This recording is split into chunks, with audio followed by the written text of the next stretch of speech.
शुरुआत में कहा था, एज अ सिविल सर्वेंट हमारी काबिलियत और इंसानियत दोनों ही परखी जाती है। मुझे नहीं लगता कि हमें इनमें से एक को मुझे नहीं लगता कि हमें इनमें से एक को चूज करना चाहिए। मुझे लगता है कि हम काबिल होने के साथ साथ मानवीय भी हो सकते हैं।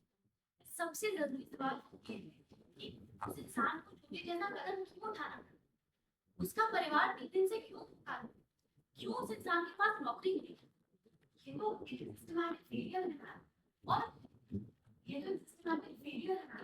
और इसकी जिम्मेदारी सिर्फ उस इंसान की नहीं है, बल्कि पूरे समाज की, सरकार की है, हर एक सिविल सर्वेंट की। अरे कोई भी से इसे कॉल बना करो। बस बस क्या होते हैं ऐसी कर देना चाहिए। Very important question. No solution है तब। मुझे नहीं लगता सदा के बारे में बाद में सोचना। और वैसे भी लड़कों को दोषी या क्रिमिनल साबित करना बहुत ही आसान है। सबसे पहले हमें उस परिवार को सही तरह से राहत देनी चाहिए। भरपेट खाना देना चाहिए, रहने के लिए घर देना, भरपेट खाना देना चाहिए, रहने के लिए छत देनी चाहिए। अगर हमारे देश में कोई भी इंसान भूखा मरता है तो वो हमारे देश के लिए बहुत ही अपमानजनक बात है। लोग सब लोग आपस में दूसरी बात, मुझे लगता है कि ऐसे परिवारों की जल्द से जल्द पहचान करनी चाहिए ताकि उनकी बेटरमेंट के लिए उनको एम्प्लॉयमेंट स्कीम्स दी जा सके, ताकि फ्यूचर में ऐसी घटना उनके साथ ना घटे।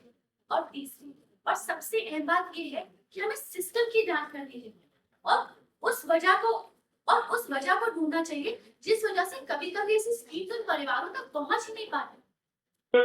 क्या वहां बैठे सरकारी अफसर इसका फायदा उठा रहे हैं?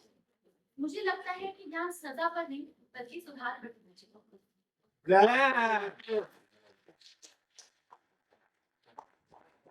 मेरे हाथ में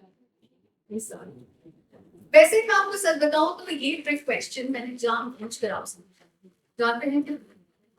बस ये समझने के लिए कि यहाँ पर बैठे कितने स्टूडेंट्स ने सवाल पर सवाल उठाने की हिम्मत है। तारो बहन, मुझे पूरा यकीन है अगर तुमने यूपीएससी क्रैक कर लिया तुम्हें बहुत ही काबिल आईएएस अफसर। कांग्रेचुलेशंस।